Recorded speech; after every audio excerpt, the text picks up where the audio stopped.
Okay mga kapatid, ready na po tayo? O yung sa mga Sunday school kids, huwag maingay ha. Behave lang dito sa loob ng church, okay? Okay? Okay ba? Okay? Okay? Okay. Sige, alright. Let's all stand up please. Tayo po tayong lahat. And we'll start by a word of prayer. Okay, mag-start po ito yung man. Napudot ba kuno nalamis? Napudot? Malamig. Mamaya na pag sobrang may... Ganun yun yung electric fan, itaas niyo mamaya. Tapos i-on nyo. Pero nakatutok sa taas para wag doon sa mga bata. Okay? Okay ka na lang din. Huwag nung ipangatong. Anuhan nga nakatutok dyan, tubig. Okay. Alright, let's go ahead and pray mga kapatid. Manalangin po tayo. Dear God, Heavenly Father, once again, we thank you for this time na kami po muli ay dito sa aming meeting place. Once again, to worship you in spirit and in truth. Salamat, Panginoon, for everyone who are here involved in the ministry. I pray, Lord, na ikaw po sana magpatuloy na mag-bless sa bawat isa sa atin, sa bawat isa sa amin. I pray, Lord, na ikaw po ang gumamit din sa bawat isa sa amin na maging blessing po. And I pray, Lord, that your name be glorified in everything that we do. Mula po sa aming mga panalangin, mula po sa aming mga kanta, at ganoon din po sa preaching of your word. I pray, Lord, that you bless also the children na kasama namin ngayong umagang ito, and ikaw lang po mabigyan ng papulit pa sa salamat, and also pray in the name of the Lord Jesus Christ. Amen. Remain standing please, and buksan po natin yung mga songbooks natin.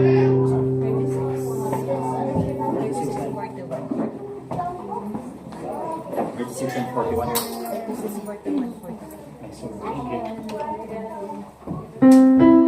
Alright, let's open our songbooks to song number 46. 36, only 36. We'll sing Christ arose.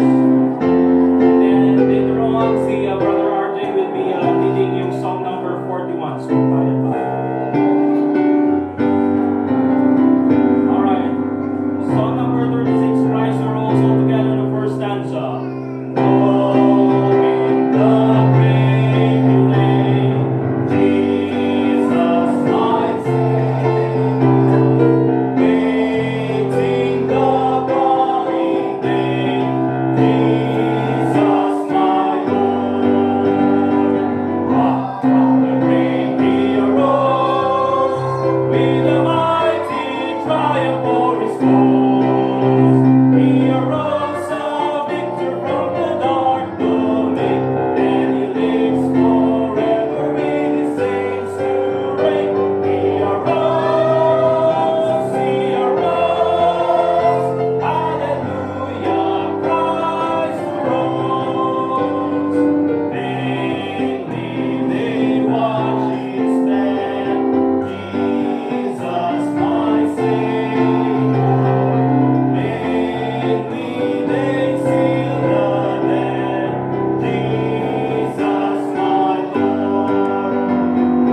From the grave he arose, with a mighty triumph for his foes. He arose a victor from the dark domain, and he lives forever with his saints to reign. He arose, hallelujah, Christ arose. Death cannot keep his grave, Jesus my Savior. He tore the bars away, Jesus my Lord. From the grave he arose, with a mighty triumph for his foes. He arose a victor from the dark domain, and he lives forever with his saints to reign. He arose, hallelujah, Christ arose. Amen. Be seated please, Brother RJ.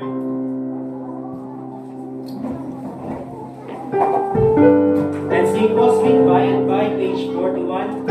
Page 41, Sweet By and By.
Alright, once again, thank you very much for being with us this morning. Salamat po sa mga returning visitors natin. And ganun din sa mga bata na wag na mga bata. Minsan kasi may mga isip bata rin. Then sa mga kids, sa mga kids na kasama natin. So behave kayo dito, okay? Nandyan si Kuya Keno dito ka sa harap. Or doon ka na lang, para ikaw yung taga-saway doon. Dito si Kuya RJ. Okay, yan. Dito si Ate JC. Okay? Nandyan si Ate Daniela. Okay? So later on, yung mga kids na mga elementary students, bibigyan natin sila ng mga school supplies. Yung tablet na in-order natin, hindi nakarating. Wala tayong in-order. But anyway, we're glad na magkakasama tayo ngayong umagang ito. So gagawin natin yan before tayo mag-end ng ating service. Okay?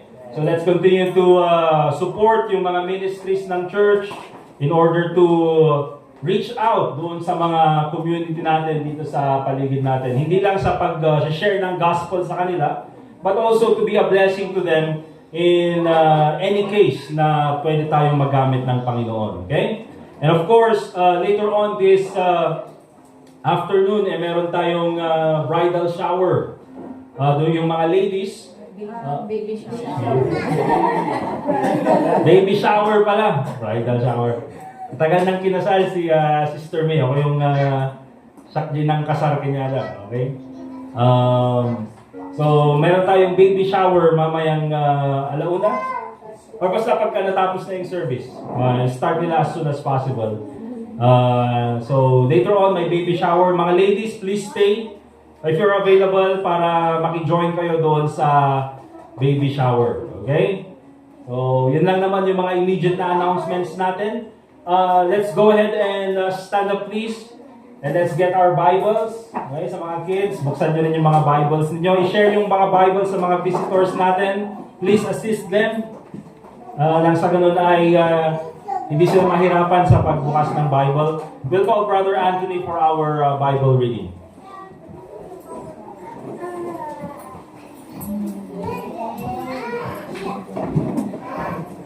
Please turn your Bibles to the book of Proverbs. Proverbs chapter 19.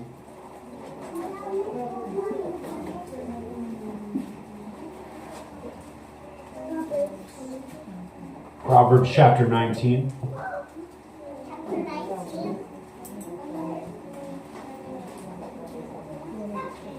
And please follow along as I read. If you need help getting there, please ask your seatmate, raise your hand. Okay, please follow along as I read. Proverbs chapter 19. Better is the poor that walketh in his integrity than he that is perverse in his lips and is a fool. Also that the soul be without knowledge, it is not good, and he that hasteth with his feet sinneth. The foolishness of man perverteth his way, and his heart fretteth against the Lord. Wealth maketh many friends, but the poor is separated from his neighbor. A false witness shall not be unpunished, and he that speaketh lies shall not escape. Many will entreat the favor of the prince, and every man is a friend to him that giveth gifts. All the brethren of the poor do hate him. How much more do his friends go far from him? He pursueth them with words, yet they are wanting to him. He that getteth wisdom loveth his own soul. He that keepeth understanding shall find good. A false witness shall not be unpunished, and he that speaketh lies shall perish. Delight is not seemly for a fool, much less for a servant to have rule over princes. The discretion of a man deferreth his anger, and it is his glory to pass over a transgressor. The king's wrath is as the roaring of a lion, but his favor is as dew upon the grass. A foolish son is the calamity of his father, and the contentions of a wife are a continual dropping. House and riches are the inheritance of fathers, and a prudent wife is from the Lord.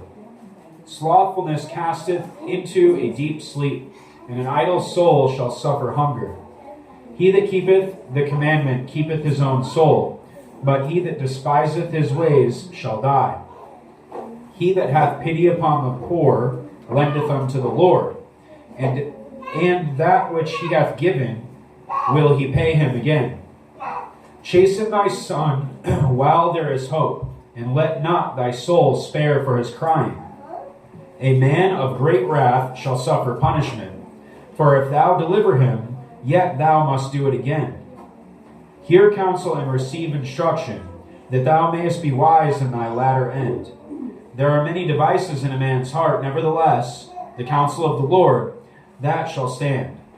The desire of a man is his kindness, and a poor man is better than a liar.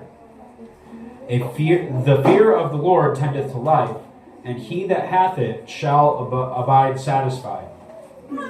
He shall not be visited with evil. A slothful man hideth his hand in his bosom, and will not so much as bring it to his mouth again. Smite a scorner, and the simple will beware.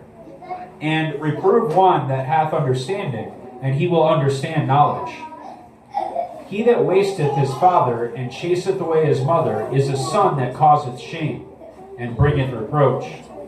Cease, my son, to hear the instruction that causeth to err, from the words of knowledge. An ungodly witness scorneth judgment, and the mouth of the wicked devoureth iniquity. Judgments are prepared for the scorners, and stripes for the back of fools. Thank you. Let's all be seated, please, mga kapatid. Let's get our songbooks once more. And we'll sing song number 43. We're marching to Zion.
preaching ngayong umagang ito para po tayo ay mas mabilis matapos doon sa ating service this morning.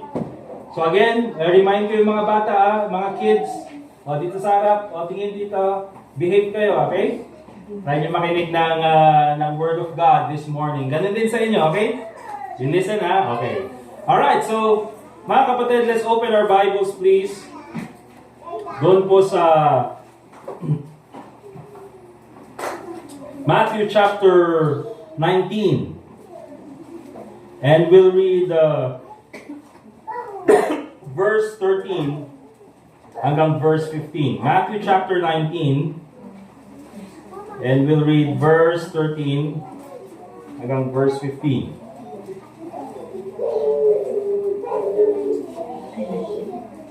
Alright, Matthew chapter 19, verse 13. Ang sabi ng Bible, "Then were there brought unto him," ay Jesus Christ, "little children, that he should put his hands on them and pray.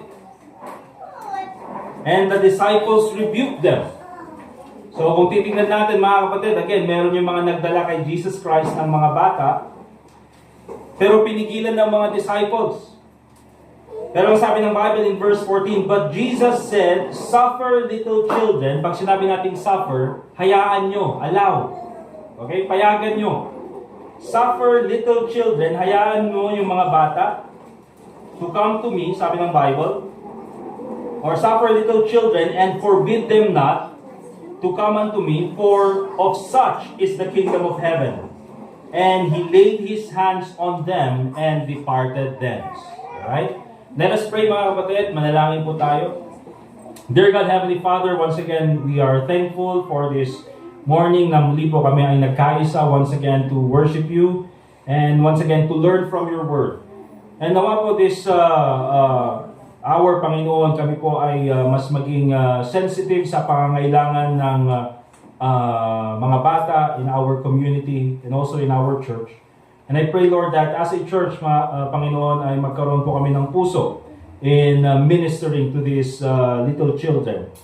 I pray, Lord, na ikaw po sana, Panginoon, na makipag-usap sa amin through the Holy Spirit, and your name be glorified sa mga gagawin namin, and also pray in the name of the Lord Jesus Christ. Amen. So yung title po ng ating mensahe, mga kapatid, by the way, dito na si Bar Jazer. Bar Jazer, okay mo? Na-vulcanize? Or di-whistle lang? Di-whistle lang.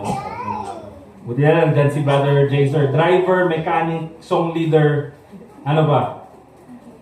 Sweet lover. Andyan na lahat. Okay? Pero yung title po ng ating lesson, mga kapatid, is the importance of ministering to children.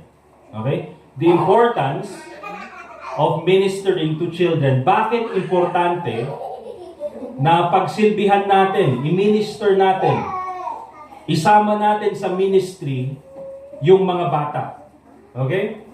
So that's very important, mga kapatid. And I think this is a topic na hindi palaging na-address sa church. But I believe now is the time that we will address this ministry. Okay? So unang-una, let's take a look at biblical foundations for embracing children in the church. Biblical foundations for embracing children in the church. Titingnan po natin yung mga turo sa Bible or example sa Bible na makikita natin na ang mga bata ay talagang pinagsilbihan. Okay? Isinali sa ministry. Alright? So remember, mga kapatid, the church ay hindi lang po para sa mga adults. Amen? The church is not only for adults. Minsan kasi, ang tingin natin, ang church ay para lang sa mga adults. Kasi merong mga idea sometimes na, instead na pumunta sa church at isama yung mga bata, oftentimes, we have a bias when it comes to these children, including them in the church. But remember, mga kapatid, ang church po ay para din po sa mga bata. It is for all ages, including children. However, maraming mga tao, even sa panahon natin, they are weary. Okay, parang they are trouble to bring children in the church. Oftentimes, they are weary because they are noisy and cause disruption. Okay? And again, mga kapatid, itong mga i-address natin ay totoo naman. Diba? Mga bata, minsan sila ay maingay. Okay? Minsan sila ay tahimik. They are causing disruption. However, mga kapatid, hindi po tama, especially members of the church, na ang gagawin natin ay, kayo wag na kayong sumama ng church kasi maingay kayo. Pumunta na lang kayo sa computer shop. Diba? Or wag na kayong pumunta ng church kasi maingay kayo. Maiwan na lang kayo dito sa bahay. Wag na kayong pumunta ng church kasi maingay kayo. Dito ka na lang. At ito na lang gawin mo. Hindi po tama yun, mga kapatid. Hindi po enough na reason na sabihin natin na huwag ka nang sumama sa church kasi maingay ka. Okay? Hindi po yun enough na reason, mga kapatid. Bakit? Kasi ang feeling tuloy ng bata, panggulo siya sa church. Huwag na pala akong sasama dahil panggulo lang ako. Minsan naman, meron naman yung mga bata na sobrahan sa talino na, sige, pag dadalhin ako sa church, mas mag-iingay ako para hindi na ako dadalhin talaga. Okay? Pero that's not enough reason, mga kapatid, that the church will not embrace children in the ministry. Okay? Bakit? Hindi ba tayo naging maingay nung bata tayo? Hindi ba tayo naging, problema din nung tayo ay mga bata? Minsan naman, nung bata tayo, medyo mas malala pa nga eh. Di ba? Buti nga, di ba sa school kasi minsan, pag maingay yung mga bata, binabato ng chalk. Buti dito, hindi natin ginagawa yan, mga kapatid. Pero kung adult ka, maingay ka, ay pagmira, babatin ka ng chalk dito. Hindi, joke lang, okay? Oftentimes, yung iba naman, they don't want children in the church because they lack understanding on biblical teachings. Oftentimes, ang sasabihin ng mga iba is, yung mga bata, hindi nila naiintindihan.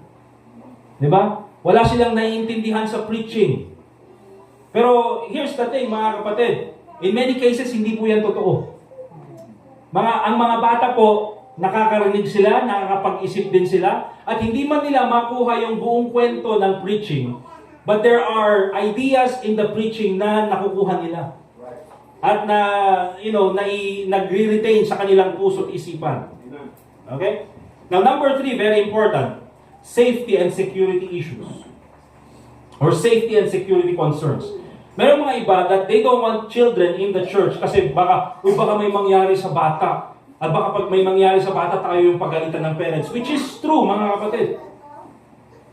Which is also a good concern. Kaya nga po, ginagawa natin, we make sure, especially yung mga sinusundo, na kapag sila, kaya kayo, after kayong manggaling dito sa church, hinahatid kayo nila, Ma'am JC, nila Kuya Ken, nila Kuya RJ, para makita nila na nakauwi kayo sa bahay nyo, okay?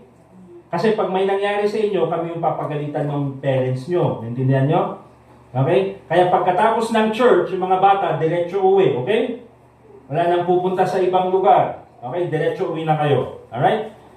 But here's the thing, mga kapatid. Dito sa Bible, there are many examples na ang mga bata ay, they should be included in the ministry. First of all, they are included in the church's mandate to evangelize and disciple. Ang mga bata po ay kasama po sa mandato ng church na sila dapat ay i-reach natin ng gospel at turuan ng salita ng Diyos. Hindi lang po yan limited sa mga adults. Sabi ng Bible in Matthew chapter 28 verse 19, "Go ye therefore and teach all nations, baptizing them in the name of the Father, the Son, and the Holy Ghost, teaching them to observe all things whatsoever I have commanded you." You see, mga kapatid, ang gospel po, yung mensahe ng Panginoong Hesukristo na siya lang ang tagapagligtas, siya ay namatay, nilibing at muling nabuhay para magbigay ng kaligtasan sa bawat isa sa atin, ay hindi lang po para sa mga adults. That message is also for the children. Kaya nga po, mga kapatid, yung mensahe na yan is very simple. Hindi po yan mahirap maintindihan. Kasi kahit yung simpleng bata, maintindihan nila na si Jesus Christ namatay sa cross, inilibing at muling nabuhay bilang kabayaran ng ating mga kasalanan. At ang kailangan lang natin gawin ay magtiwala sa Kanya bilang tagapagligtas. Kasi mga kapatid, that's a simple message na hindi mo kailangang magtapos ng elementary para maintindihan. Right. Kahit yung mga simpleng bata, pwede nilang maintindihan yan. That's why the gospel, is also for all people. Understand this, mga kapatid, na ang kaluluwa ng bata ay kaparehas din ng kaluluwa ng isang adult. Both of them are souls. They have the same value. At yung soul na yan, the same value, the Lord Jesus Christ died on the cross for that person. Hindi lang po para sa mga adults, but even for the children. Kaya nga po mga kapatid, itong children's ministry natin na gusto nating i-enlarge, gusto nating palakihin. Remember this Kaya dito sa church, mahal na mahal namin kayo. We have this children ministry na gusto nating palakihin because this is important. Hindi lang po ito secondary ministry. This is an important ministry of the church. Hindi po ito mas mababa kaysa soul winning or mas mababa kaysa preaching. This is an important ministry of the church. Reaching out to children with the gospel of the Lord Jesus Christ. Teaching them the principles of the Word of God. Now, kung titignan nyo, if you will observe, mga adults, many of these children, even later on, baka pag nakita nyo, na kapag tayo nag-pray, at pagkatapos nilang mag-pray, anong gagawin nila? Magsa-sign of the cross. Di ba? Now, is it because pag nag-sign of the cross, masama silang mga bata? Hindi, mga kapatid. The point na gusto kong makita ninyo dito is this: many of these children, they were born in a false religion. Diba? Oftentimes, hindi naman nila anong ibig sabihin ng sign of the cross. Hindi nila anong ibig sabihin kung ano yung mass. Hindi nila alam yung ibig sabihin ng communion na ginagawa nila. Bakit kailangan mangumpisal sa pare? Bakit kailangan gawin yung mga bagay na yun? They don't know those things. The thing is, ito yung mga tradition na kanilang kinalakhan. And I believe, mga kapatid, that it is our responsibility as a church na ituro sa kanila kung ano yung tama. Okay? That's why these children, mga kapatid, they should be included in the ministry of the church. Amen? Hindi po sila separate. They are a part of the church. Secondly, Jesus shows the example of welcoming children in the ministry. Si Jesus Christ mismo ang nagbigay ng example na dapat i-welcome ang mga bata sa ministry. Okay? Yung binasa po natin kanina sa Matthew chapter 19, kung andyan pa rin kayo. Diyan sa verse 13 to verse 15, ang nangyayari po dyan, if you will go to the book of Luke, yung same instance, si Jesus Christ ay nagtuturo sa mga disciples and sa mga Pharisees. Nagtuturo siya. Okay? Isa sa mga topic na tinuro niya is justification by faith. Tinuro niya na ang isang tao, kailangan lang magtiwala sa Panginoon para siya ay maligtas. Okay? Now, kung titignan natin, hindi nila maintindihan yung justification by faith. Okay? So, this is a busy time in the ministry ni Jesus Christ. Imagine nagtuturo siya sa mga religious leaders. Tinuturuan niya yung mga Pharisees. Tinuturuan niya yung mga disciples. Mga adults itong mga ito. And then suddenly, may lumapit kay Jesus Christ kasama yung mga bata. Ang dami. Okay? Ang sabi sa verse 13, then were there brought unto him little children. Okay? That he should put his hands on them and pray, and the disciples rebuked them. So, habang nagtuturo si Jesus Christ ng theological truth sa mga adults, may mga tao, may mga adults din na nagdala ng mga bata doon kay Jesus Christ. So, if you imagine the setting, very serious, na nagtuturo si Jesus Christ. And then suddenly, wala ka naman makikita mga kapatid na mga bata na naglalakad na tahimik lang. Wala kang makikita mga bata na naglalakad lang na on a straight line. Di ba? Kailangan i-remind sa kanila, fall in line. Okay, huwag kayong maingay. Alright? So, habang nagtuturo si Jesus Christ, imagine that in the middle of the crowd, biglang ang grupo ng mga maliliit na tao, little children, sabi mo ito. Di ba? Na biglang maingay at dinala doon sa harapan at sinabi, Jesus Christ, please minister to these children. Ay ang sabi ng mga disciples, katulad siguro ng mga maraming Kristiyano ngayon, uy, wag yung mga bata maingay sila, dalhin nyo doon. Busy si Jesus Christ nagtuturo ng katotohanan. This is Jesus Christ na who are ministering to the adults. So anong sabi ni Jesus Christ? Okay? But Jesus said, suffer little children. Hayaan nyo yung mga bata. Allow them. And forbid them not. Huwag nyong pigilan. Kasi mga kapatid, instead na pigilan yung mga bata, we need to encourage them to come to church. Amen? Huwag nating pigilan sila, maingay yung mga bata. Hindi naman naiintindihan ng mga bata. Instead na pigilan natin silang pumunta dito sa church, we need to encourage them to come to church. Amen? Hindi po maganda yung kaisipan na pigilan natin yung mga bata na lumapit sa ating Panginoon. Kasi kahit na sabihin na natin, in some cases, nakaka-disturbo sila sa worship, nakaka-disturbo sila sa pakikinig ng salita ng Diyos, but instead naman na pigilan natin silang lumapit kay Kristo. Okay? And so, pinakita ni Jesus Christ dito, mga kapatid, in verse 15, sabi niya ganyan, verse 14, suffer little children and forbid them not to come unto me. Huwag niyong pigilan na lumapit sa akin. Ang sabi niya, for such is the kingdom of heaven. Anong ibig sabihin niyan, mga kapatid? For of such is the kingdom of heaven. Anong ibig sabihin niyan? The gospel is also for these children. Okay? The gospel is also for these children.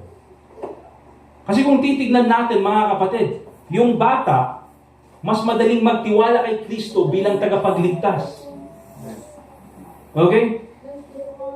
Kasi bakit? Kapag yung bata, mga kapatid, shinare mo yung gospel sa kanya, walang masyadong question. Di ba? Because yung sa isip ng bata, madali niyang maintindihan na si Jesus Christ lang ang tagapagligtas. Kesa naman sa mga adults, minsan, na mahirap magtiwala kay Jesus Christ. Bakit? Dahil ang dami ng false religion na naituro sa kanya, ang dami ng mga false examples na naibigay sa kanya, kaya minsan gulong-gulo at confused yung isip. However, sa mga children, mga kapatid, it's very easy to share to them the gospel. Alright? That's why kung titignan po natin, mga kapatid, si Jesus Christ, He showed the importance of ministering to the children. Also, kung titignan po natin in Ephesians chapter 6, verse 4, ang sabi ni Apostle Paul, and ye fathers, provoke not your children to wrath, but bring them up in the nurture and admonition of the Lord. Even the Apostle Paul commands godly parenthood. Okay? So, ang turo ni Apostle Paul dito, especially sa mga fathers, is to nurture or raise them up in the nurture and admonition of the Lord. Ibig sabihin, turuan nyo sila according sa salita ng Diyos. And one of the ways na sila ay maturuan ng salita ng Diyos is by bringing them to church. Anong ibig sabihin yan, mga kapatid? The Apostle Paul, pinapakita niya sa atin yung katotohanan that the church has a big influence in raising children. Okay? Kaya dun sa first na nakita po natin, biblical foundations for embracing children in church.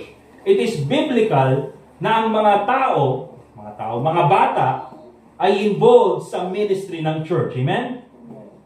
They are a part of the church. Secondly, tignan po natin the benefits of involving children in the ministry. Ano ba yung mga benefits kapag kayong mga bata ay involved sa ministry? First of all, it promotes spiritual growth for the whole church. Kung titignan po natin, kapag ang mga bata, katulad ng mga ito, yan, di ba, minsan di siya nakikinig. Pero, why are they, ano yung mga benefits na binibigay ng mga bata na ito for the whole church? Tulad ng sabi ko, it promotes spiritual growth for the whole church. Having kids in the congregation will push us to be more mature spiritually. Ano ibig sabihin ko? Itong mga bata na ito, when you teach them the Word of God, they grow spiritually. Amen? Kaya po yung mga Sunday school teachers na naka-assign or nag-volunteer, hindi po sayang yung ginagawa nyo. Bakit? Because habang tinuturuan yung mga batang ito, they are growing in the ministry. They are growing spiritually. Okay, so yung mga bata, they are growing spiritually. Also, yung mga teachers na nagtuturo, they are also growing spiritually. Bakit? Because they have to be patient with these children. Mga kapatid, yung pagtuturo ng bata hindi madali.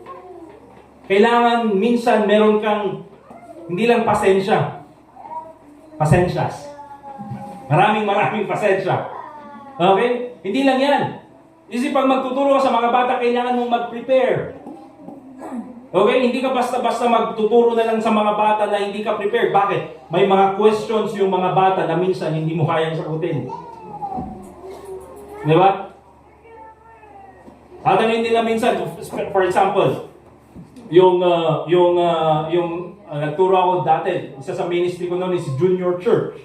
Okay, so nagtuturo ako sa mga bata. Alright? Siyang tanong ng bata sa akin noon, Sir Tim, sabi niya, paano po nakapunta yung snail doon kay Noah's Ark? Hinintay ba nila yung snail na makapunta sa Noah's Ark? Diba? Anong sabi ko? Wala naman sa Bible, and the snail. Anong sabi ko? Sumakay siya sa cheetah. Para mabilis. Okay? But yung mga questions na yun, mga kapatid, galing sa mga bata, anong ibig sabihin yan, mga kapatid? They are interested in learning the Word of God. Kaya yung mga teachers, when you teach, you have to pray, you have to prepare. Hindi mo lang kailangan mag-prepare, pero ipag-pray mo din yung mga bata na yan. Okay? And in a way, yung mga teacher, they are also growing in the ministry. Hindi lang yan. Members also become more understanding of children. Di ba? Dito tayo sa congregation, may mga batang maingay. Okay? May mga batang, unruly na hindi nakikinig. Minsan, you have to be more patient. And in a sense, you are growing more spiritually. Bakit, mga kapatid? We must be patient sa mga bata na ito because eventually they will learn to behave in church. Okay? Kaya, by the way, mga kapatid, yung mga Sunday school teachers, every time na magturo kayo sa mga bata, you always remind them na pag pumunta sila din sa congregation, they need to behave. Okay? And then before mag-start yung service, papuntahin nyo na sila sa mga CR or kung anong kailangan nilang gawin para hindi sila labas ng labas. Okay? But eventually, mga kapatid, habang sila ay nag-stay dito sa congregation, they will learn to behave. Katulad lang niya, mga kapatid, ng mga bata, minsan, for example, nagsisimula silang kumain, makalat. Diba, nagsisimula silang kumain, magulo. Okay? At minsan, ayaw mo silang pakainin na sila na lang kasi ayaw mong maglinis. Pero kailangan mo silang pabayaan so that they will learn how to eat by themselves. Di ba? Ganoon naman si Sofia eh. Mula noon hanggang ngayon, makalat pa rin. Pero at least nakikita natin na paunti-unti, natututunan niya kung paano kumain na mag-isa. And remember, mga kapatid, ganyan din sa mga bata. And of course, meron yung mga times na talagang meron yung mga bata na unruly, talagang nagtatantrum. Yun yung mga times na kailangan natin silang ipunta sa labas or ipunta isa nga sa mga i-request ko pala kina Brother Rubel, yung may-ari ng school, is that probably will ask isa sa mga room na gawin nating nursery. Okay? Probably nandito para madali lang lagyan ng speaker. Okay? So that yung mga bata na talagang unruly or talagang ayaw makinig, pwedeng dalhin doon. Alright? Maglalagay din tayo ng room of punishment. Okay? Para yung mga batang maingay doon papaluin. Joke lang. Pag sasabihin. Alright? So yung mga bata lang na hindi nakikinig, doon ipupunta at hanggang maging ma-regulate nila yung emotions nila. Okay? So yun po, mga kapatid, the members become more understanding of children. They are also growing spiritually. Even the preacher, they are growing spiritually. Bakit? Kasi as a preacher, you need to adjust the message para maintindihan ng mga bata. Okay? Isa sa mga rules ng preaching, mga kapatid, dapat you need to understand your audience. The number one audience is the Lord Jesus Christ, of course. Okay? Pero of course, kailangan mo rin gawin yung mensahe na as much as possible, hindi lang maintindihan ng mga adults, pero kahit isang aspect ng mensahe, maintindihan din ng mga bata. Okay, so in a way, even yung preacher, he grows in the ministry. And ito pa, the church gets involved in supporting the children's ministry through their effort and giving. Nag-grow yung church. Bakit? Because yung church ay nai-involve in a bigger ministry. Alright? At hindi lang yan, hindi lang sila involved in yung pag-pack ng mga gamit, pag-purchase ng mga gamit para sa mga bata, but even through giving. Mga kapatid, hindi naman po tayo makakabili ng mga school supplies kung hindi involved yung church in giving. So, kung titignan po natin mga kapatid, because of this ministry, reaching children, the whole church is pushed to be more spiritually mature. So, it promotes spiritual growth for the whole church. Secondly mga kapatid, ano yung benefits ng mga children in the ministry? It produces future servants of the Lord. It produces future servants of the Lord. Remember this. And kahit na magtanong po kayo sa mga preachers or pastors na kilala nyo, notice that most pastors, missionaries, faithful servants of the Lord, they were raised in the church at a very young age. Right. Diba? Karamihan po na ginamit ng Panginoon sa ministry, na naging kagamit-gamit sa ministry, ay nagsimula sa church sa maagang panahon? Sa murang edad, yun na lang. Okay? Murang edad, nabibili ba yun? Okay? So, batang-bata pa lang sila, nandun na sila, involved na sila sa church. Nandun na sila, nagbabasa ng Bible, kumakanta, nawala sa tono, ano ba? Hindi nila naiintindihan pero sumusunod sila sa mga... But they were already involved in the ministry. At yun din yung sabi ni Paul kay Timothy. Anong sabi niya ganyan? That from a child thou hast known the Holy Scriptures, which is able to make you wise unto salvation. Okay?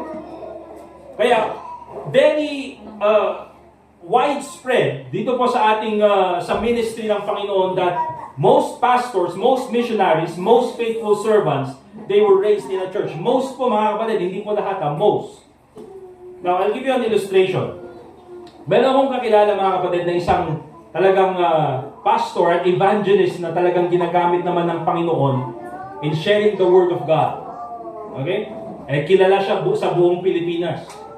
Itong preacher na ito, itong mensahero na ito, talagang magaling mag-preach. Very good in preaching, kaya nga marami palaging ini-invite sa mga churches to encourage people, to encourage the members of the church. And alam niyo yung testimony niya mga kapatid? Kung paano siya nakapunta sa church, kung paano siya first time, or ano yung rason kung bakit siya pumunta sa church. Pumunta siya sa church dahil ang sabi sa kanya, punta ka sa church, may spaghetti. O, di ba? So, pumunta nga siya sa church dahil may spaghetti. Anong sabi niya ganyan? Talagang pumunta lang talaga ako sa church kasi gusto ko lang kumain ng spaghetti. Kaya hindi naman kami palaging nakakakain ng spaghetti. Okay? Kaya pumunta ako sa church kasi may spaghetti. Kaya habang nagpipreach sila, nagpipreach yung pastor, naaamoy ko na yung spaghetti. Kaya tuwang-tuwa ako. Pero sabi niya ganyan, alam mo dahil sa spaghetti na yan, napakinggan ko yung mensahe ng gospel, nagtiwala ako kay Kristo, at ang sabi niya ganyan, balik ka sa next Sunday, meron ulit tayong spaghetti. At bumalik ako, at pinakain ulit ako ng spaghetti, at dahil dyan, ako ay lumaki sa church. And because of that, ngayon siya ay kagamit-gamit sa ministry. Okay? So remember mga kapatid, now mga bata, hindi ko sinasabing magluluto kami palagi ng spaghetti ha.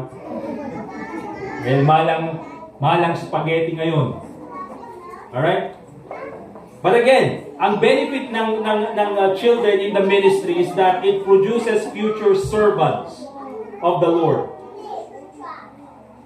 Another benefit of children inside the church is this. It secures the future of the church. Okay? It secures the future of the church. Sabi ng Bible in Matthew chapter 16 verse 18, and I say also unto thee that thou art Peter, and upon this rock I will build my church, sabi ni Jesus Christ. And the gates of hell shall not prevail against it. Ang sabi ni Jesus Christ, ako mismo ang magtatatag ng aking iglesia. Okay? So remember, Christ is the one who secures the church dahil siya yung nagtatag ng church. Ibig sabihin mga kapatid, ang kinabukasan ng church ay nakadepende kay Jesus Christ. But also, kung titingnan po natin, isa sa mga magandang makita natin when it comes to the security of the church is that it's very important na merong mga bata, children inside the church, na tuturuan natin na sila yung mga susunod na generation inside the church. Remember that, mga kapatid. Okay? Kailangan nating maintindihan, mga members ng church, hindi po tayo palaging nandito sa church. Hindi po tayo palaging buhay. Ibig ko sabihin, limitado lang yung oras natin dito sa mundo, mga kapatid. Ako po, as a preacher, 35 years old na ako. Okay? At karamihan dito is nandun sa age na yun, 35. Magkaka-age tayo, karamihan dito. And kung 35 ka na, mga kapatid, di ba, nung 20 years old ka pa lang, wala kang pakialam sa PhilHealth, wala kang pakialam sa SSS, wala kang pakialam, PhilHealth, SSS. Wala kang pakialam kung bayaran niya ng kumpanya, hindi, ang importante makuha ko yung sweldo ko. Yun lang. Pero yung 35 ka na, or meron ka ng pamilya, nakikita mo na, importante yung PhilHealth. Dapat noon pa, dapat binigyan ko na to ng importansya. Importante yung SSS. Inisip ko na kasi yung retirement. Di ba? So, 35, nagbabago na yung isip mo, mga kapatid. But here's also the truth na makikita natin dyan. 35 na tayo, hindi nakikita natin that, hindi tayo magtatagal dito sa mundong ibabaw. When it comes to continuing the church, mga kapatid, hindi po tayo palaging nandito. Wala po akong fantasy or wala po akong delusions of grandeur na ako ay yung magiging matagal na pastor dito sa church na ito. Okay? Bakit, mga kapatid? Hindi po natin alam ang plano ng Panginoon. That's why it's very important na sa ganun yung church ay secure yung kanyang future, ay merong mga bata na tinuruan na sila yung magtutuloy ng ating pananampalataya. Okay? Hindi po maganda, mga kapatid.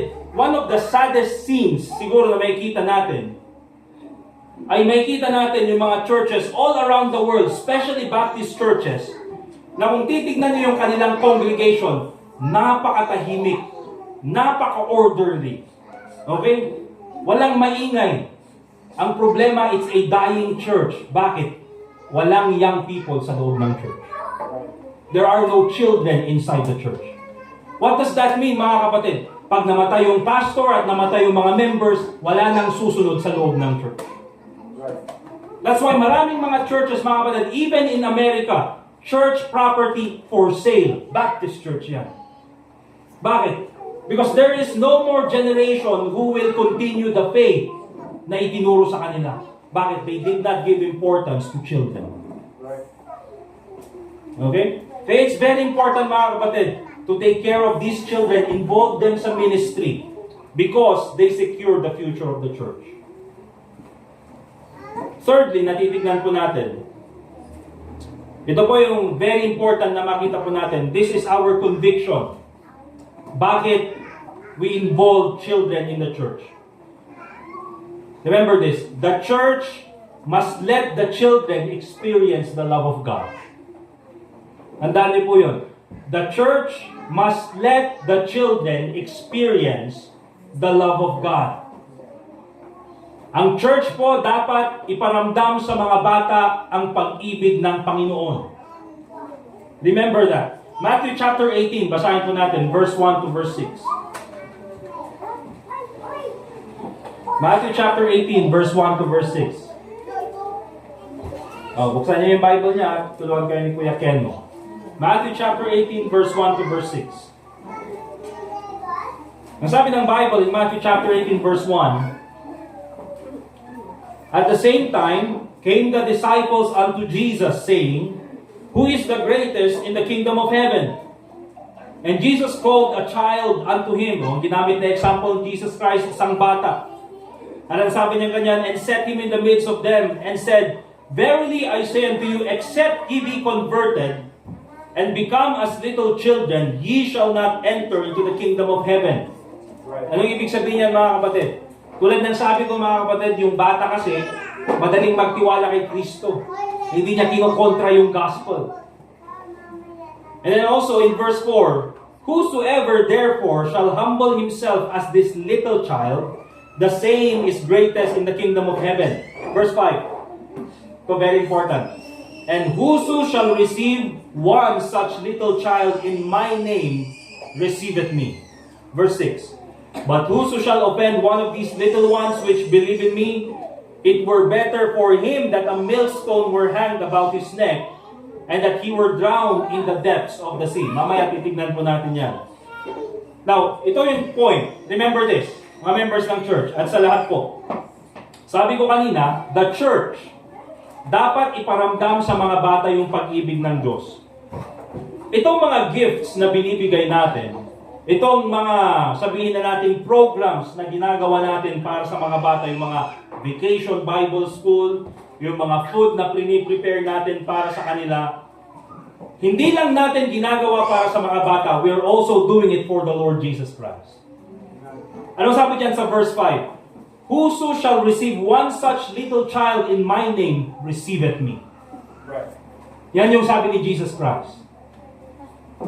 Kung if you take care of these children, if you involve them in the ministry, ang sabi ni Jesus Christ, it's the same as taking care of me.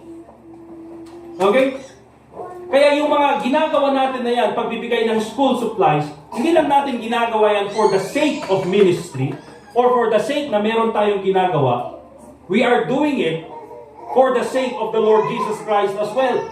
You see, ang Panginoong Jesus Christ, He loves these little children. Amen? Do you believe, mga kapatid, na mahal ng Panginoon itong mga batang ito? Say amen. O, kayo, mga bata. O, mga bata, makinig. Naniniwala ba kayo na mahal kayo ni Jesus Christ? Kasi mga kapatid, they are more responsive than yung mga adults. Ako sabi ko, naniniwala ba kayong mahal ng Panginoon yung mga batang ito? Wala lang mga kapatid eh. Pero yung mga bata, they're very responsive. Okay? But here's the thing mga kapatid. Sadly, some of these children will not experience the love of Christ in their own homes. That's the truth mga kapatid. Marami sa mga bata, kahit nandyan sa labas, they will not experience the love of Christ even in their own homes. Bakit mga kapatid? Eh syempre mga kapatid, yung mga parents minsan, iba yung focus sa buhay. Hindi po kasing palad natin na tayo ay tinuruan ng salita ng Diyos. And that's the truth. However, tayo as a church, nakapunta na sila dito sa loob ng ating simbahan. Now is the opportunity na iparamdam natin sa kanila na, oy, kayo, mahal na mahal kayo ng Panginoon. That's why even sa mga simpleng bagay na pagbibigay ng mga gifts, pag-encourage sa kanila, pagturo sa kanila, pagpapakita sa kanila na importante sila, that is us showing them that the Lord Jesus Christ loves them. Mahal sila ng Diyos. That's the importance of us having this ministry, mga kapatid. Ipakita natin sa kanila na mahal sila ng Diyos. Okay? Now, having that thought in mind, remember, kailangan yung church ipakita sa mga bata that God loves them. The Lord Jesus Christ loves them. Importante sila sa ministry. Now, having that thought in mind, it is also important that the church will be a safe place for children. Right. Amen. Kaya ang sabi dyan, doon sa binasa natin in verse 6. Matthew chapter 18 verse 6. But whoso shall offend one of these little ones which believe in me. Okay, itong mga batang nagtiwala kay Kristo, naniniwala kay Kristo, nananampalataya kay Kristo, it were better for them, mas mabuti pa, sabi niya ganyan, na kumuha sila ng malaking bato, millstone, sabi ng Bible, isabit nila sa kanilang liig, and then tumalon doon sa dagat. At sila ay mamatay na, malunod na lang. Ang sinasabi ni Jesus Christ, if you are going to offend one of these children, okay, mas mabuti na lang, pakamatay ka. Yung sinasabi ni Jesus Christ. Okay? Now, what's the point in this? The importance of this, mga kapatid, is that minsan kasi, even in the church, merong mga tao outside na nakikita niya, ang daming bata sa church. And oftentimes, one of the reasons why they join the church, okay, is so that they can abuse children. At yan po yung katotohanan. You know what, mga kapatid? Understand this. O makinig, mga members ng church. Maraming mga adults, they don't want to go to church anymore because they experience abuse inside the church. Diba? Merong mga tao na ang hirap ma-invite sa Baptist church. Bakit? Because they experience abuse in the Catholic church. Wala naman tayong pakialam doon, but minsan nadamay na lahat. And here's the truth, mga kapatid. Meron din mga tao na ayaw nang pumunta sa Baptist church. Bakit? Because they experience abuse even inside the Baptist church. As a child, mga kapatid. And yan po, mga kapatid, yung iniiwasan natin. That yes, the church dapat iparamdam sa mga bata na mahal sila ng Diyos, but at the same time, the church should be a safe place for children. Right. Okay? Kaya yes, it is our job as a church na iparamdam sa mga bata na mahal sila ng Diyos. Now, ito po yung last section ng ating pag-aaral. Practical steps to encourage children to come to church. Ano yung mga kailangan natin gawin para mas, ma-encourage pa natin ang mga bata na sila ay mag-join sa ministry? First of all, be consistent in our teaching. Okay? Be consistent in our teaching. Remember na ang mga bata, mga kapatid, ay very observant. Okay? Tinitignan nila, they observe. Hindi lang yung lesson, but more importantly, the teacher, the preacher, the pastor. And especially the adults inside the church. They observe. Okay? Kaya we have to be very consistent in our teaching. Ang mga bata, nalalaman nila if you are insincere. Okay? And nalalaman din nila kung inconsistent ka sa mga tinuturo mo. Minsan kasi, iba yung tinuturo natin, tapos iba yung pamumuhay natin. Okay? Minsan, nakala natin, pwede natin lukuhin yung mga bata, but children are very observant. Okay? So, remember, doon sa mga teachers who are volunteering or teachers na kasali sa ministry, make sure that you are consistent in the teaching. Yung mga adults inside the church, make sure that you are also consistent in your way of life. Okay? Hindi lang yan, mga kapatid. Practical steps to encourage children to come to church, not only be consistent in your teaching, but also be faithful in your ministry. Okay? Be faithful in your ministry. Ano yung sabihin dito? If you are assigned, okay, sa pagtuturo ng mga bata, or if you are a volunteer in teaching children, make sure that you do your best and be faithful in teaching children. Okay? Because understand this, mga kapatid, hindi mo lang ito ginagawa para sa mga bata, you're also doing it for the Lord Jesus Christ. Alright? That's why be faithful in your ministry. Hindi lang po sa mga Sunday school teachers, mga kapatid, pero sa lahat ng mga members sa loob ng church. If there is a, opportunity na maging kabahagi tayo sa mga programs ng children ministry, let us be involved. Tayo po ay sumali at tayo po ay magpagamit. Okay? Ito, number 3, very important. Very important. Members, makinig. Sa mga bata, okay? Make them feel welcome inside the church. Okay? Make them feel welcome inside the church. Paano natin gagawin yan? You're welcome! Ganun ba? Hindi po, mga kapatid. Minsan, mga kapatid, mas simple lang kaysa doon. Alright?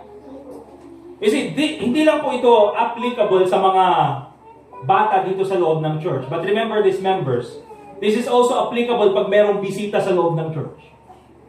Okay? First na kailangan yung gawin, smile. Mga kapatid, adults, makikita niyo yung mga bata, smile to them, nandun sila sa labas. Diba, nakikinig ng salita ng Diyos. May isa, makikita mo sila, ganun pa kasi. hinila lang mula sa kama para pumunta dito sa church. Ngayon, nagmumuta ko lang, ha? O pag nakita mo sila, smile to them, appreciate, uy, thank you, pumunta kayo dito, ha? Especially pag may bisita, mga kapatid, members, hindi po maganda na may bisita dyan, tapos labas-labasan tayo lang na parang walang taong nakita. Diba, kumustahin din natin sila. Sabihin nila, oh, thank you, nandito kayo sa church namin. Thank you at bumisita kayo. Huwag lang yung parang, ay, may bisita, make them feel welcome dito po sa loob ng ating church. Be kind to them. Okay, serve them. Remember, ministry. Magkaroon tayo ng servant's heart. Tingnan natin, ano pong kailangan nyo? Kailangan nyo po ba ng Bible, songbook? Okay, tulungan natin silang magbuklat ng mga Bible. Tulungan natin sila doon sa mga songbook. Ituro natin kung paano kantahin yung mga hymnal sa songbook. All those things, mga kapatid, serve them. Ay, doon po yung CR. Pero huwag nyo lang samahan sa CR, ha? Ituro nyo lang yung CR. Gusto mong pagsilbihan sila. Hindi, ituro nyo lang yung CR. Okay? Lahat ng mga bagay na yan. Mga kapatid, simple things. Yung mga simple things na ito, minsan hindi natin ginagawa. But if we do it to our visitors, if we do it para sa mga bata, they will feel welcome inside the church. Remember this, why would they come back if they are not welcome inside the church? Naintindihan nyo? Yes, of course, we welcome yung mga visitors. Okay, we welcome yung mga visitors. Minsan kasi hindi lang na ipapakita ng tama. That's why just the simple thing na smile to your sa mga bata at sa mga bisita, minister to them, appreciate them, thank them for coming to church. It's already it's already a good impact, a great impact in leaving an impression para sa kanila. Also this, mga kapatid, instruct them with love.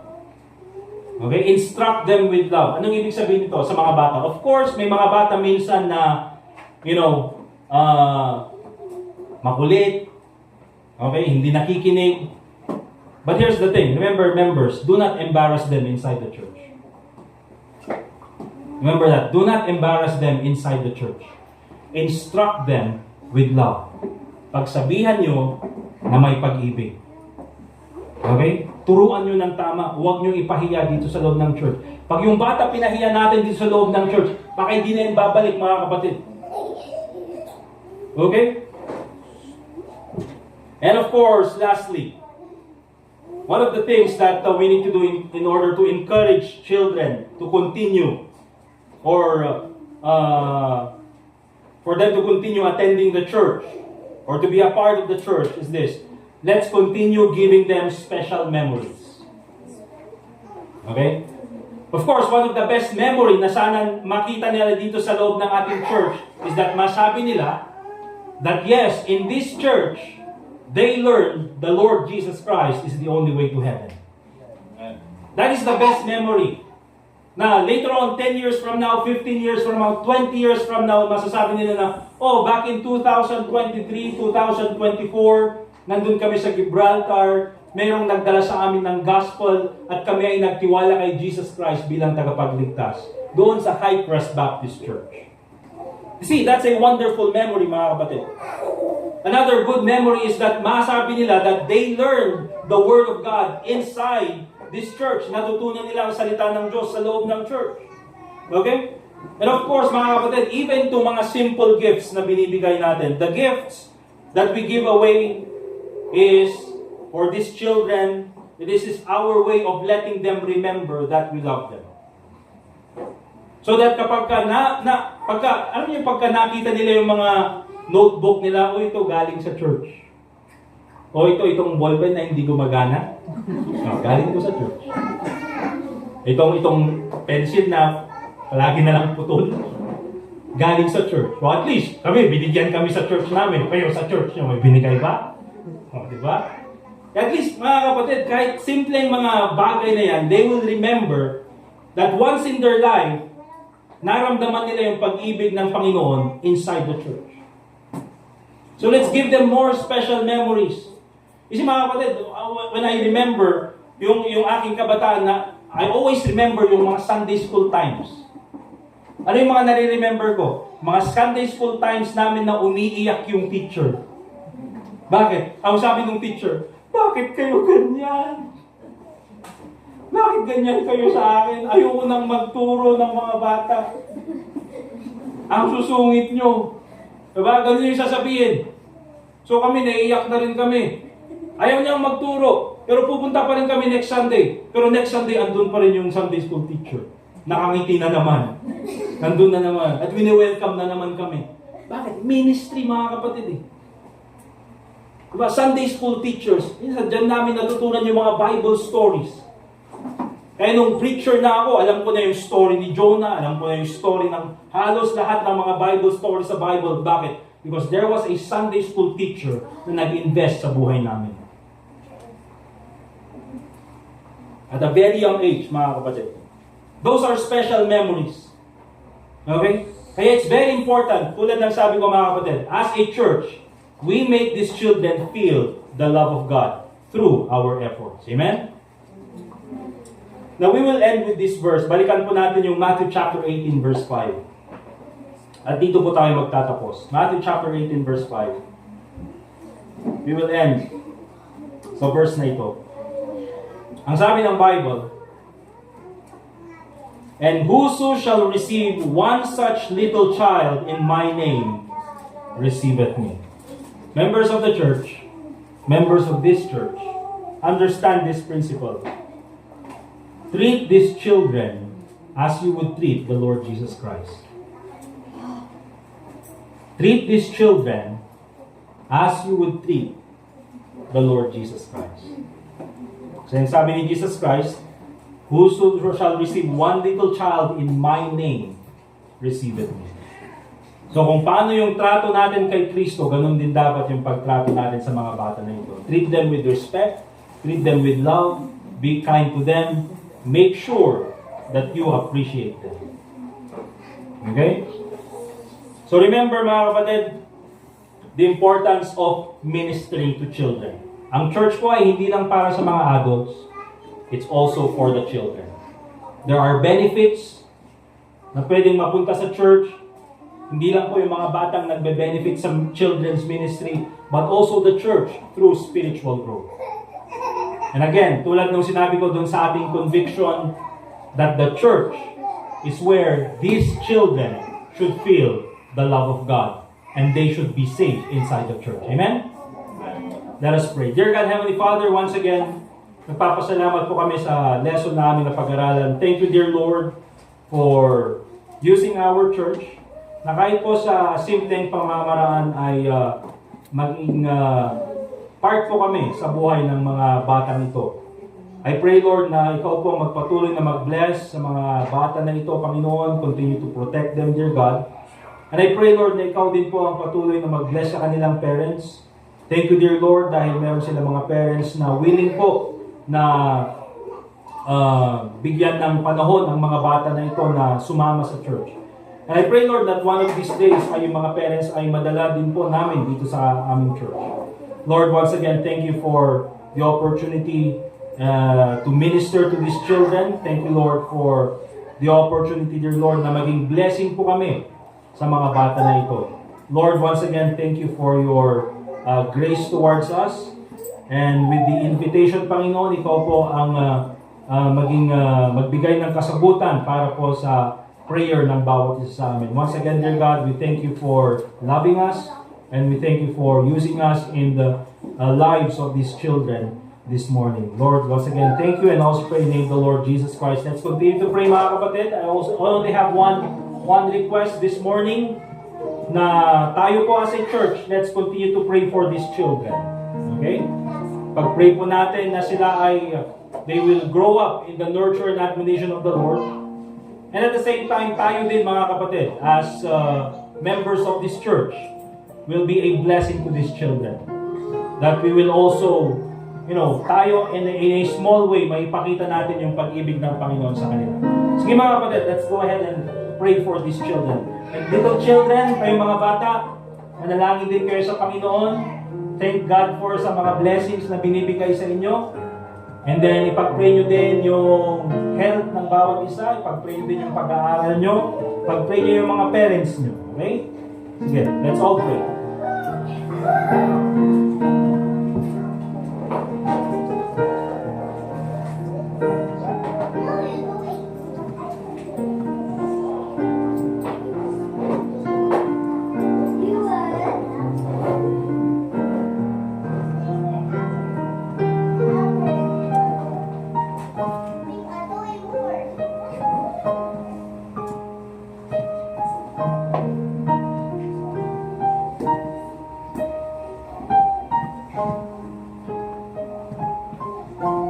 Dear God, Heavenly Father, once again, we thank you for this time that we can pray together. Panginoon, ikaw po ang magbigay po ng kasagutan sa prayer request ng bawat isa. Lord, thank you for this time that we can minister to children. And I pray that you continue to use our church to be a blessing to others as well. Lord, once again, thank you for the message you have given to us. And let the Holy Spirit please teach us more about the lessons that we have learned this morning. Your name be glorified sa lahat po ng gagawin namin, the remainder of our service. And also pray in the name of the Lord Jesus Christ. And all God's people say, Amen. Okay. Alright, let's go ahead and prepare po natin yung ating mga offerings. Meron po tayong mga offering envelopes sa likod. If meron po tayong mga offerings na ibibigay, we will ask si Brother Jazer to pray for our offering this morning. Let's all stand up please, mga kapatid. Brother Edgar and Brother, kayo na lang yung sana.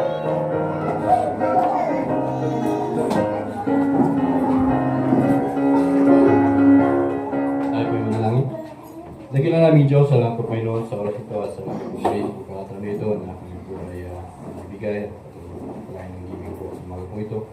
Ikapit po po Panginoon na kami po sa mga gawain at sa mga pagkakalawa Panginoon. Salamat niyo po Panginoon. Pagkain sa mga member, bless po Panginoon. At siguro namin po Panginoon. Participate Panginoon sa ministry. At pagkain po Panginoon. Pagkain sa Panginoon Jesus. Amen. Amen. Thank you very much. Let's give our offerings.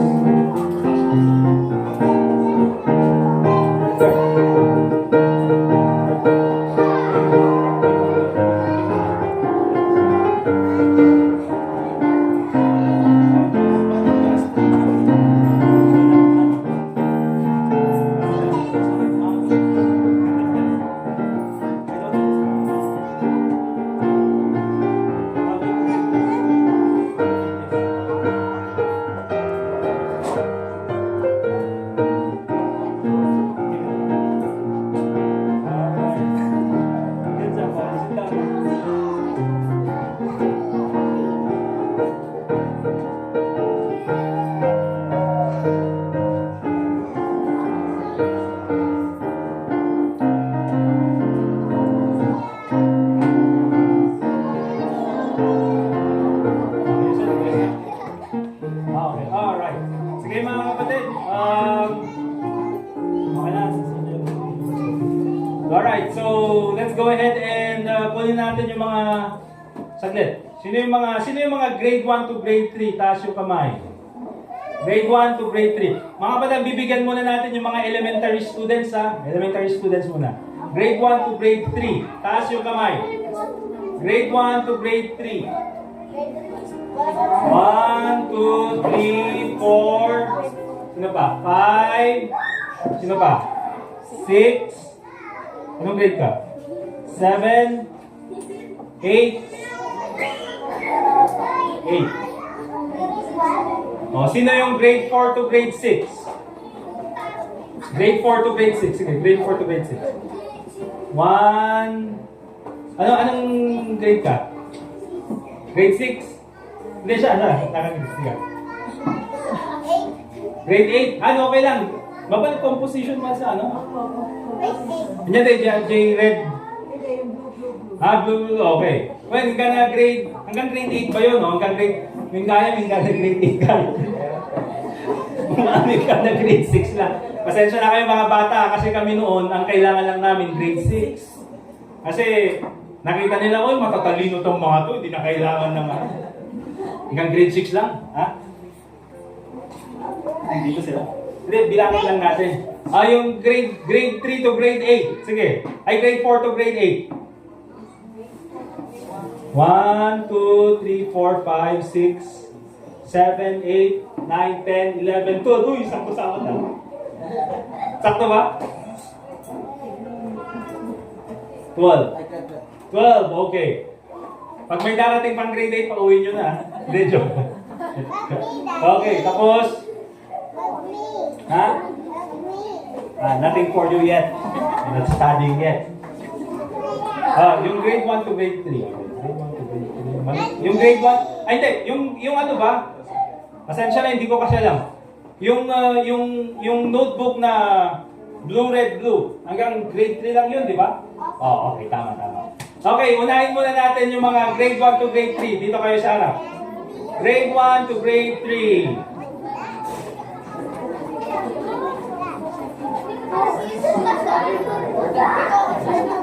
Ilan sila?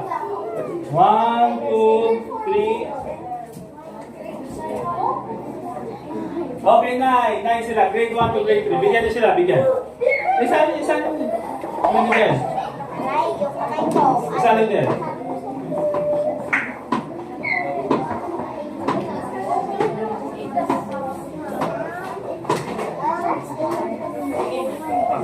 Bigyan niyo na. O, dyan lang kayo.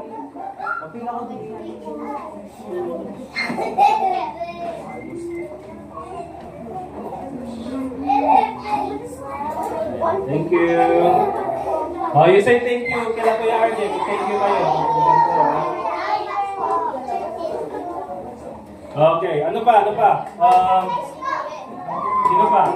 Ang ilan, sabi niyo, kinder na ito, di ba? Kamlans. Sino pa? Sino pa dyan? Kinder. Ilan yung andyan? Ano pa? Oh, opat?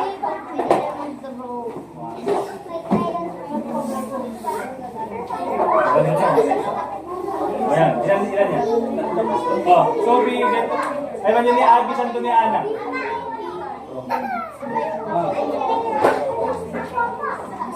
Oh, Ana, come here. You have yours. Oh. Oh, yan, okay. Oh, stay there, remain there. Oh, take a picture first. Ito, nabigyan mo. Ay, meron.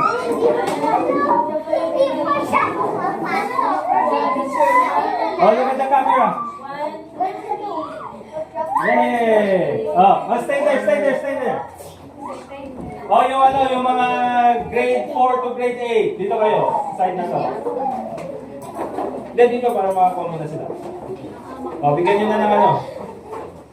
Oh my gosh.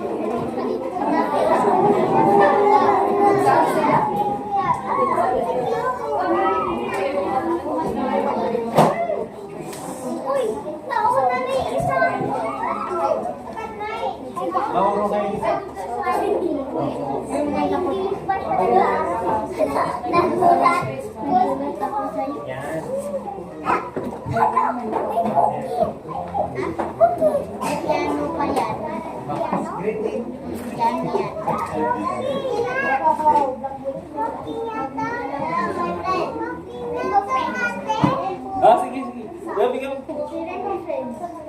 Bigyan mo. Okay na? Kulon, meron ka? Meron sa'yo? Lahat ba meron? Sakto ba? Sakto? Sakto lahat na bigyan? Alright. Okay, saglit lang. Ang gagawin natin, magpapapicture kayo. Pero mga bata, pakinggan nyo yung mga school supplies na yan ay galing sa mga offering ng mga members ng church. Okay? So yan ay pinag-ipunan ng church para meron kayong magamit din sa school. Alam namin meron kayong pambili ng mga gamit. Pero at least para makita nyo na dito sa church, makinig mga bata, mahal na mahal kayo namin dito. Kaya galingan nyo sa school, okay? Si McLean, ano ulit yung ano yung pangarap mo? Ano yung gusto mong maging paglaki mo? Gusto niya daw maging pastor. So, mag-train nyo yan. Dati mga kapatid, si McLean gusto niyang maging dancer. Ngayon gusto niya maging pastor. Di ba? Yan yung influence ng church, mga kapatid. Dishon, how about you? Ano gusto mo when you grow up? What do you want to be? Hi, Asher. Gusto niyang maging doktor. Lahat kayo, you have dreams. So, you make sure that you pray for your dreams, okay? Ang gagawin natin, you will have a picture taking. And then after that, si Kuya Edgar, he will pray for all of you, okay? And for your goals in life, okay? And the problems that will come with it. Picture muna kayo, picture.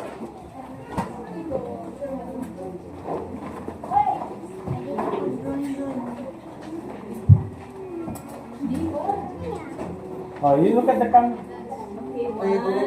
One. Oh, hindi ka.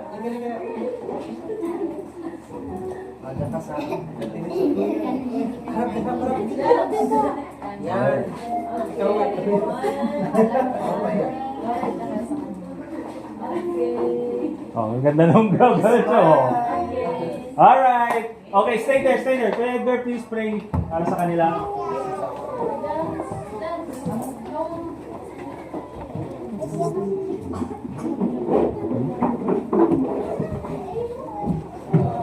Let's pray po.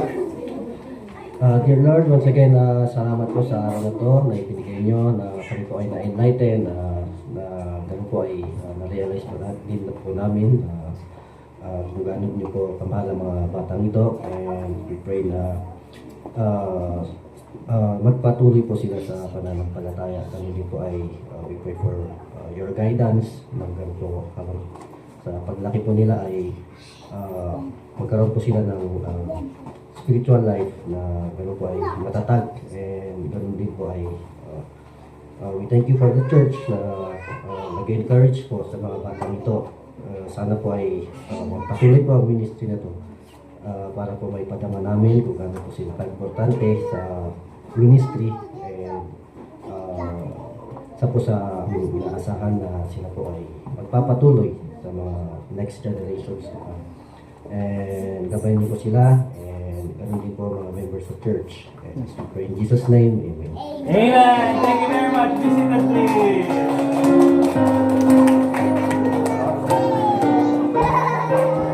Alright. Okay, so once again, good job mga bata, okay? Sa mga high school, sino yung mga high school? Taas yung kamay. Asher, si Maima, si Rachel. Iniisip ko kasi, pag bibili ng mga yung mga filler notebooks na lang sa inyo, di ba? Mas gusto niyo ba yun? Kasi may nakita ako doon yung mga notebook na Doraemon. Amot siguro Dagijayan niya. Oh. Mga college. Sino yung college dito? College. Lucia, sino pa? Keanu, wala na yung ibang college. Nung college ako,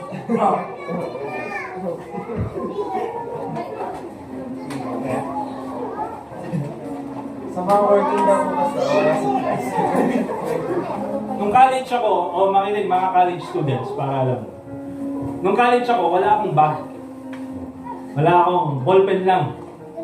Diba? Pupunta ako sa school, ang ginagamit ko lang na notes, isang coupon ban lang. Diba? Yung isang coupon ban, for example, yung ganito, di-divide ko yan ng 4. Diba? Ganyan. Tapos 4.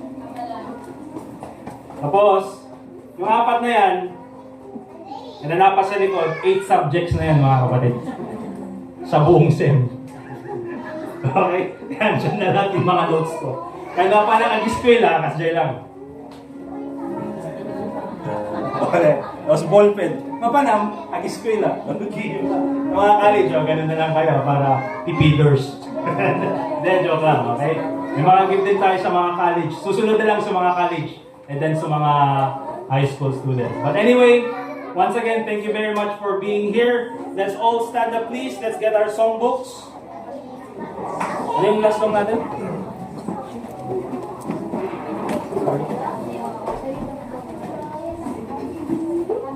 Okay, we'll sing Christ the Lord is risen today. Song number 33.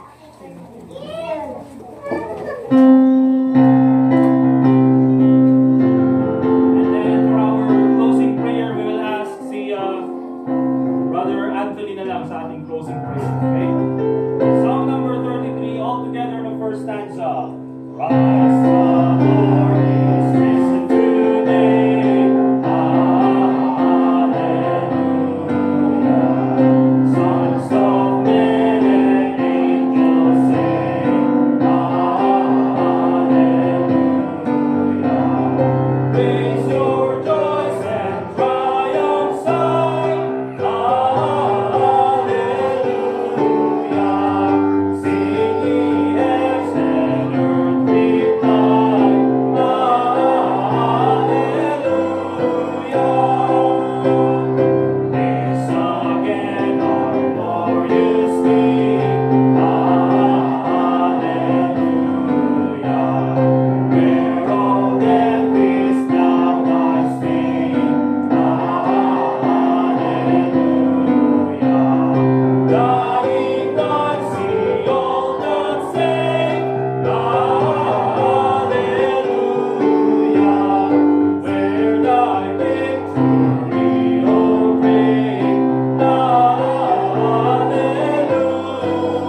ang tawag doon, ladies fellowship later. Also, yung mga dads, tulong tayo sa pag-alaga ng mga bata para ma-enjoy nila yung kanilang ladies fellowship. Okay? We'll ask Brother Anthony to come pray here in front, please.